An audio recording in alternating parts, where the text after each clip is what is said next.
My name is Bruce Orr, and Andrea and I decided to do a little introductory video to let you know our backgrounds, who we are, how we met, and what we expect to do with this video series. Now, I am a retired criminal investigator. I've investigated all sorts of cases, everything from property crimes to violent crimes and homicide. After I retired, everybody said, go out and write a book, so I did. The first book I wrote was a true crime story based off of a ghost tale involving one of the inhabitants that haunts the Old City Jail. And she is accused of being the first female serial killer executed in America. Her name is Lavinia Fisher, but we will cover that in another video. Now, in 2010, I created my own company, which is known as Lost in Legend. Lost in Legend was originally created for the book projects and the consulting. Since 2010, I've written 5 books on South Carolina's folklore, legends, and ghost tales. I've also consulted for a lot of your favorite ghost shows, such as Ghost Adventures, Ghost Hunters, My Ghost Story, Mysteries at the Museum, Ghost Brothers. Any of those interested in South Carolina folklore, legends, the Low Country, or Charleston, I probably consulted with them in one way, shape, or form behind the scenes. I'm also a scuba diver and research diver. I've been involved in a lot of maritime archaeological projects with the state of South Carolina and their Maritime Research Division on both the beaches and also in the waters with them as a volunteer. But even with Lost in Legend, we do a little bit of that scuba diving and research diving ourselves. As a matter of fact, my dive partner and I, a few years back, Joe Harvey and I, we pulled a mastodon tusk off the bottom of the Cooper River. We also recovered a jawbone from a coyote species, and the last time that coyote was in South Carolina was the last ice age. There's only been 3 fossil specimens of that species found in the state, so that went to the State Museum for study. So Lost in Legend is now about all things South Carolina's conservation and preservation for future generations to enjoy. Now, with Lost in Legend, we have approached doing a show, a couple of episodes, doing our own series, working with other producers. That just has not worked out well through the years. In fact, we had one incident involving a Los Angeles producer. Didn't go so well. I almost got drowned in that one.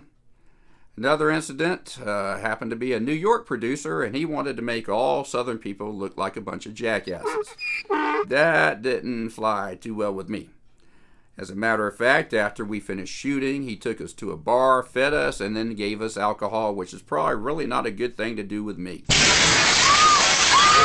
And I proceeded to tell him exactly what I thought about him, dropped my pants, showed him a tattoo I have on my rear end, and asked him if he could read. It basically has the instructions on how to kiss my ass. I know, TMI, but that's the way I am. So, obviously, that didn't go real well. So the videos have been put on the back burner for quite some time.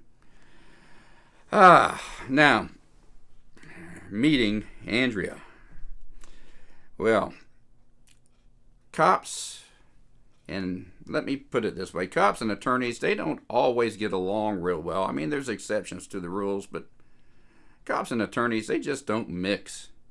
And as far as being involved with the paranormal and research, one thing that just I never got along with real well was a medium, or psychics, or modern age psychic witches. In fact, one got pissed off at me and she hexed me by text. I don't know. I mean, can you hex somebody by text? Is that allowed? I don't know. And I'm kind of a glasses half full kind of guy, so at least she didn't sex hex text me. That could be very bad. I can think of a lot of problems that could cause. So who'd have thunk it? But now I am partnered with Andrea, a former attorney who is a medium.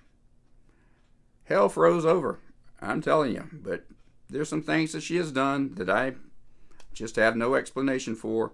And I'm kind of open to it now. And let's see where these adventures go. Hello, I am Andrea St. Amand. I'm an evidential psychic medium. I'm your co-host here on History in the Shadows, this project that Bruce and I have decided to undertake together. A little bit about my background and how we ended up here today. My first career, I was a showgirl. fully clothed. Bruce is right off camera here. We might have to cut that part out. I just want to try to make him blush. I was actually a ballerina, but I got super tired of starving myself and not fitting into costumes that were way too tiny for me. And I got tired of being poor. So I didn't know what else to do. And I went to college at the College of Charleston, and I majored in Gothic literature because my first love is ghost stories, witches, vampires, legends, and the more meat on the bone, the better. Don't give me some stupid ghost story where people are running around screaming like a bad horror movie. Why are you running? No, I loved really, really good Gothic stories, but I also didn't know how to make a career out of that at the time, and so I went on to law school. I became a partner in a national law firm where I did business litigation and white-collar crime, or as I tell some people, I became an expert in lying, cheating, and stealing. Not personally lying, cheating, and stealing, but in others lying, cheating, and stealing. I was frequently against law enforcement. Bruce Orr. And then I eventually ended up having to quit the practice of law because my anxiety level went up so high that I couldn't continue working, because at that point I needed to follow my true life's calling. And I have always been able to talk to dead people. They're actually not dead, their souls exist. But animals, people, and I just never believed that was something that I could hone enough into a skill that I could use it as to help other people. So I, first of all, went back to my love of ghost stories, and I became a ghost tour guide here in Charleston, South Carolina, and I wrote a lot of my own stories, a lot of my own based on history, a lot of my own research, and focused a lot on legends in South Carolina. That quickly then led, though, to teachers who I learned evidential psychic and mediumship skills from, and then my life kind of took off.